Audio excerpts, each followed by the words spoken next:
ওই ছেলেটাকে বলো ভাই, ওই ছেলেটাকে, ওই অসভ্য ছেলেটাকে বলো মোবাইল বন্ধ করতে। বেটা তুমি এতে উঠে যাও বেটা, এই বেটা অপদার্থ কোথাকার বেটা।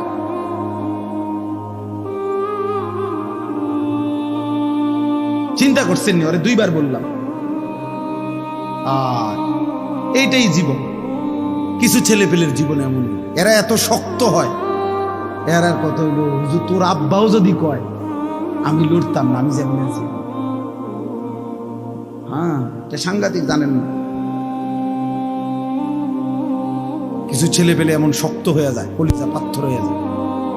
হের কত হইলো, যা বেটা তোর বেটা এর থেকে কত বালা হুজুর কইছে বেটা, এতে আরো কত মোড়া তাজা হুজুর দেখছি।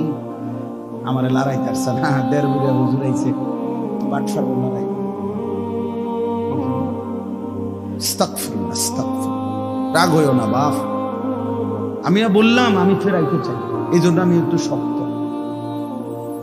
নাহলে আমি তো আর এনে এমন না যে কাজে লাগছি আইয়া, এই কারণে সেটায় কতক্ষণ দমকাই ফেললাম। এ তো ঝগড়ার জন্য না। আমার এই মাকসাদই হলো, তুমি কেন সেজদা করবা না, নামাজ কেন পড়তা? কমপক্ষে এটা তো বোঝা উচিত যে আমি আল্লাহর সাথে আমার রাগ কিসের।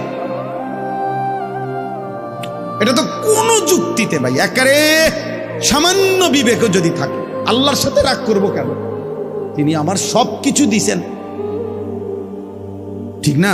আল্লাহ আমার সমস্ত প্রয়োজন পূরণ করতেছেন, যে আমারে সব দিল, এবং আমি ডাকলেও দেয়, না ডাকলেও দেয়, এমন মালিক আমি পাবো কোথায়? মা গাররাকা বিরাব্বিকাল কারীম। আল্লাহ বলে, বান্দা বলো না, এমন মেহেরবান মাওলা, আমার মতো দয়ালু রব থেকে কে তোমারে ধোঁকা দিল? এমন মালিক কই পাবা ভাবি, এমন মনিব কই পাইবা, কই পাইবা? হাদিসে আছে নবীজি সাল্লাল্লাহু আলাইহি সাল্লামকে আল্লাহ তাআলা বলছে, বন্ধু আমার কোন বান্দা যদি 90 বছর পরেও জীবনের সব গুনাহ ছেড়ে দিয়ে আর করবে না ওয়াদা দিয়ে, 90 বছর বয়সেও যদি রাতের অন্ধকারে কোনোদিন চোখের পানি ফেলে, এক ফোঁটা চোখের পানি ফেলে গুনাহ ছেড়ে দিয়ে আর করবে না ওয়াদা দিয়ে আমার কাছে যদি মাফ চায়, দোস্ত আমি ওয়াদা দিলাম, কসম বন্ধু, আমি এমন 90 বছরের বুড়া, তার গুনাহ সব মাফ করব।